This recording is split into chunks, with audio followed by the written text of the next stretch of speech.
So finding people, especially women in leadership who are just excited to create opportunities. I just felt really connected to the overall mission of the school. And Lori being in charge and at the helm of things here and in her first year, just taking an opportunity to give me a shot, it has meant a lot. So I'm just excited, and for all those reasons, and getting to meet the team as well, just added to that. I think we're all really excited to take a new path and see things change. Coach, Chris Honorato from News Channel 13, the NBC affiliate here in town. Congratulations, first off. Thank you. I'm 4 months out from a haircut, so I feel some of the pandemic pain. But in all seriousness, when you're going through an interviewing process and there's so little human contact, obviously you can Zoom and all these things, but was that a challenge for you in any way? And I'd love to get Lori's thoughts later too. Was that a challenge for you in any way to know that the relationship with both the administration but also the players was going to be right? Definitely different to gauge. I mean, I think as you spend time with people, you get to know more about them. So, it's not like I was interviewed one time and, everyone was ready to make a decision. We went through the process, and through that process, I spoke to a lot of different people who echoed very similar things. And I think if you can find the underlying themes, that really match up, it starts to make sense to you. And I think they've been as transparent as they could be as far as what it was going to look like. So as much as I could, I knew what to expect in some senses, but I mean, it felt great. It felt like the right thing. The conversations I've had, the things that I've heard, why people choose the College of St. Rose as an institution, whether they're here now or they're former players, all of those things were echoed similarly. So it just felt like the right thing. It felt like the right time, even with everything that's going on right now. I think I'm just really fortunate to have the people and have the process that I had here. Coach Jesse McWilliams, Spectrum News. Once again, congratulations and welcome to Albany. Obviously, this program has, had some struggles in the last couple of years. How much are you looking forward to getting this team and this program back competing for any 10 championships? Yeah, I mean, I am extremely competitive. So at the end of the day, it's going to be about putting our best foot forward. And I think the rest of those things take care of themselves as far as winning goes if we're all doing our job the right way. So really my job is to inspire our team to make sure that whatever we say we want to do, we're aligning our steps with that end goal and that mission. And for me, I'm always going to be excited to compete. I know what kind of opponents, I know what kind of opponents we have in this league. And I know that we have to be working at a certain level in order to compete with some of these programs that have experienced success for a long time. That's not going to be an easy task by any stretch, but I think if everyone is ready to work and willing to work, that's going to give us our best opportunity. And I really feel strongly that we're going to have the support we need in order to do that. It's just really about the pieces and getting them together and us staying on track to do what we say we want to do.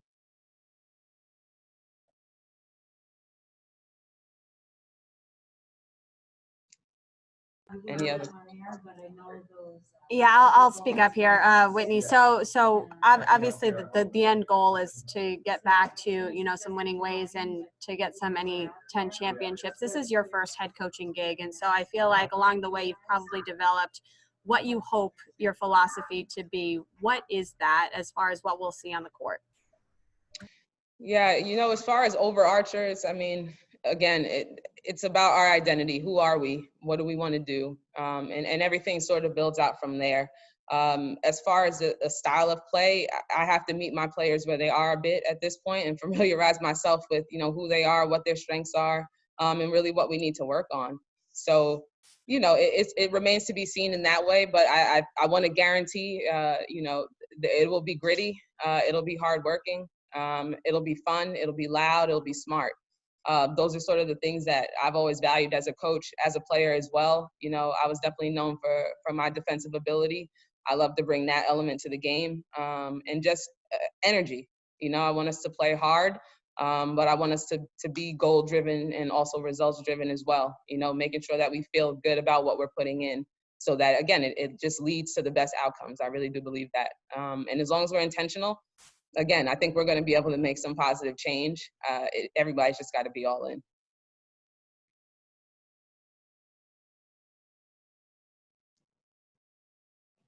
Any others out there? Awesome. Sham, Nina, I'm sure we're all on board too. All right, I love that. Yeah. I don't know if anyone has anything else. All righty. You good now, Chris? Did you want to, you say you might want to follow up with Lori? You want to do that off? Yeah. Yes, or? Yeah, could we, I mean, just from the perspective of the hiring process, given that, you know, it was probably difficult at times to meet face to face. If Lori has a, hey Lori, if you have a comment on that, just, you know, how difficult was this process, if at all? Maybe it wasn't at all, or how challenging this was to find a new head coach, as you referenced, during a pandemic. Right. I mean, it was definitely different and nothing that I had ever envisioned, obviously, any of us really, that was a possibility that we were doing, you know, such a high profile, you know, hire and position to do it this way. So it was really weird. I mean, I'm a, you know, I like to see people face to face, you know, read their body language, you know, get a sense for them, you know, when you can do that in close proximity, have them on, you know, campus, meeting with other people, shaking hands, the whole deal. But obviously we weren't there, we're not there now. And, you know, it may take a while before we get to that point. So, but it did allow me to get to know candidates in a different way. So after a phone conversation, you know, like I said earlier, and I said to my husband, wow, I really like her. When you like somebody on the phone and you have a good energy, you picture how they would be when they're talking to a recruit on the phone. I always think about that. Am I going to want to, would I want to play for this coach? So that's what I got from Whitney. I'm like, oh, wow, if I could play, which I can't, but, you know, I would want to play for her. You know, she's got a lot of energy. She's got a great vision. She's a competitor. I love that about her. So that's, you know, that's what I got from a phone conversation. And then, you know, taking candidates and taking Whitney to the next level, you know, with Zoom, you know, so you're sitting there, you're adjusting. I didn't see any cats run across the screen with Whitney or anything, but, you know, having that interaction and then seeing her and her smile was so engaging and such a comfortable feeling, where again, I was like, okay, she's going to have that same connection with the student athletes, with the prospective student athletes that she's recruiting, with our coaches and administrators with our department. And everybody got that feeling from her. It wasn't just me and, you know, my input and that's it. I mean, we had, you know, Shamim and Nina involved in the process as well, but obviously campus administrators, alumni, and everybody got that from Whitney. So it was different, not that I, you know, nothing that I had envisioned, but, you know, obviously it worked because Whitney's here. Welcome. Any other questions for me or Whitney? All right. Okay, any questions for Nina or Sham? Okay, well, thank you all. I will make sure that we get a recording of this to you. And, you know, I appreciate your support for St. Rose Athletics. Good things are here to come. And, you know, for our nation too. I encourage you all, like I will, to, you know, keep praying for our country and all the pain that we're experiencing right now. Okay, thank you all. Take care. Thanks, Lori. Thank you. Thanks, Lori. Thank you.